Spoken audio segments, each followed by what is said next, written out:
राधे राधे बच्चों, आप सबको बुद्ध पूर्णिमा एवं पीपल पूर्णिमा की शुभकामनाएं। आज बैसाख मास की पूर्णिमा है और आज बुद्ध पूर्णिमा और पीपल पूर्णिमा भी मनाया जा रहा है। आज पीपल पूर्णिमा हम इसीलिए कहते हैं क्योंकि आज के दिन पीपल के वृक्ष की पूजन करने को खास महत्व दिया गया है। पीपल के वृक्ष में आप जानते हैं त्रिदेव का वास है। जड़ों में ब्रह्मा जी, तने में भगवान विष्णु एवं पत्तों में शंकर भगवान रहते हैं। आज के दिन कहते हैं माँ लक्ष्मी पीपल के वृक्ष की परिक्रमा करती है, इसलिए आज के दिन पीपल के वृक्ष की पूजन का खास महत्व बताया गया है। भगवान विष्णु ने भी पीपल के वृक्ष को ही अपना स्वरूप कहा है। और आपको याद दिला दें कि यह वृक्ष एक ऐसा वृक्ष है जो दिन में ही नहीं रात्रि को भी ऑक्सीजन ही छोड़ता है, तो पर्यावरण की दृष्टि से भी ये बहुत महत्वपूर्ण वृक्ष है। आज बैसाख की पूर्णिमा इसलिए भी खास है क्योंकि भारत की भूमि पर आज एक ऐसे महापुरुष ने जन्म लिया जिन्होंने मनुष्य जाति को अपने भीतर छिपे रहस्यों को उजागर करने का मार्ग दिखाया। जी हाँ बच्चों, हम बात कर रहे हैं महात्मा बुद्ध की। आज ही के दिन भगवान बुद्ध के जीवन की 3 महत्वपूर्ण घटनाएं घटी। आज ही के दिन इनका जन्म, आज के दिन इन्होंने महाज्ञान की प्राप्ति की और आज पूर्णिमा के दिन ही महापरिनिर्वाण में उन्होंने प्रवेश किया। तो आइए बच्चों, इन महान योगी के जीवनी पर एक छोटी सी फिल्म प्रस्तुत है।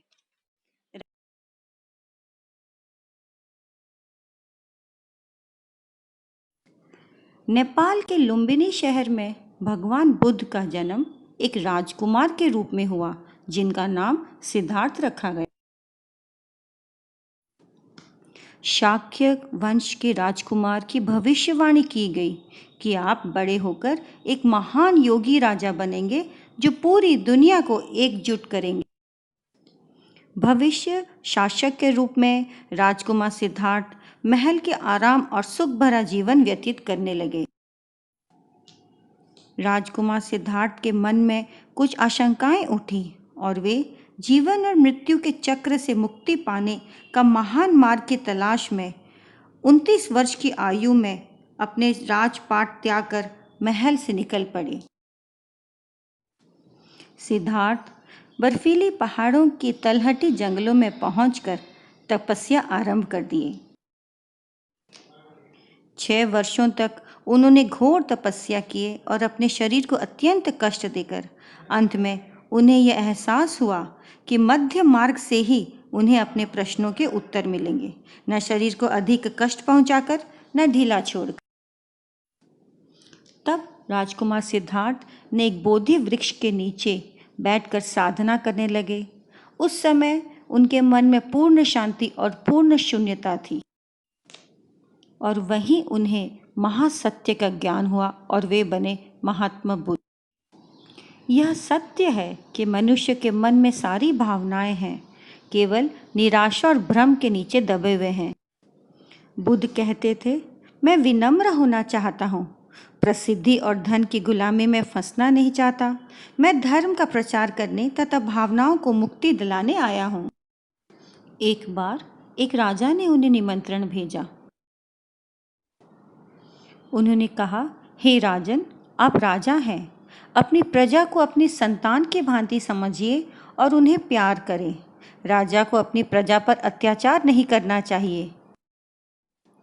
हर किसी के जीवन को समान रूप से महत्व देना चाहिए क्योंकि जीवन से अधिक कुछ भी सम्मानजनक नहीं। चाहे कोई भी विरासत हो, हर व्यक्ति के पास एक आंतरिक ज्योति है जो चमकने की शक्ति रखती है। एक बार की घटना है। प्रभु, मुझे जाने दीजिए, मैं अशुद्ध हूँ। तब बुद्ध ने उन्हें समझाया, हमें अपने आप को कभी नीचा नहीं समझना चाहिए। मनुष्य अपने जन्म से नहीं अपितु अपने कर्म से प्रतिष्ठित होता है, पहचान मिलती। तुम लोगों के घरों से गंदगी साफ करते हो और मैं उनके दिलों से, तो हुए ना आप और मैं एक समान।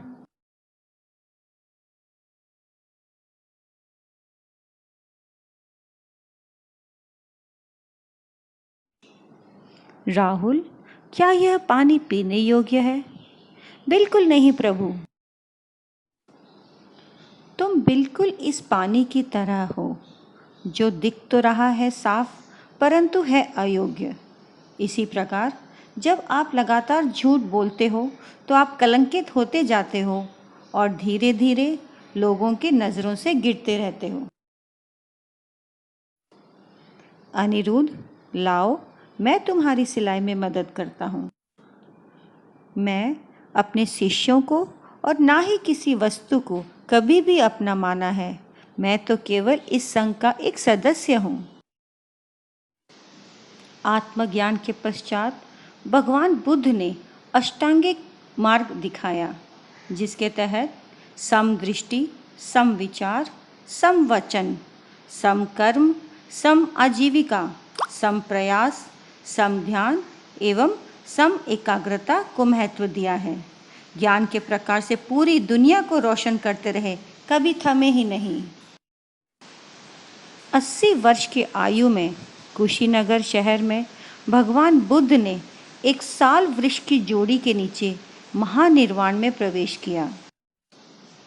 भगवान बुद्ध ने कहा, मैंने हर मनुष्य को मुक्ति का मार्ग दिखाया है और उन लोगों के लिए उद्धार का बीज बोया है जिन्हें अभी मुक्ति नहीं मिली है। आप मेरे उपदेशों को गुरु बनाएं और मेरी शिक्षा को मार्गदर्शक। इसी पर चलने से आप हमेशा मुझे अपने पास पाएंगे।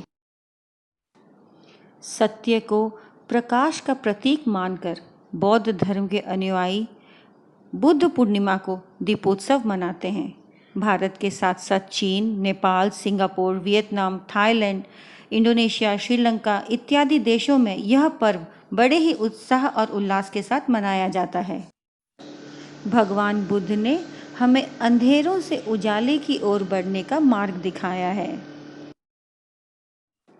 बुद्ध पूर्णिमा के अवसर पर शुभकामनाएं देते हुए भारत के राष्ट्रपति महामहिम श्री रामनाथ कोविंद जी ने लिखा है कि भगवान बुद्ध का संदेश हमें प्रेम, सत्य, अहिंसा और करुणा का मार्ग पर चलने के लिए प्रेरित करता है तथा इसी मार्ग पर चलकर आज हम इस महामारी के संकट काल में भाईचारा और सहायता का हाथ बढ़ाते रहना चाहिए। धन्यवाद।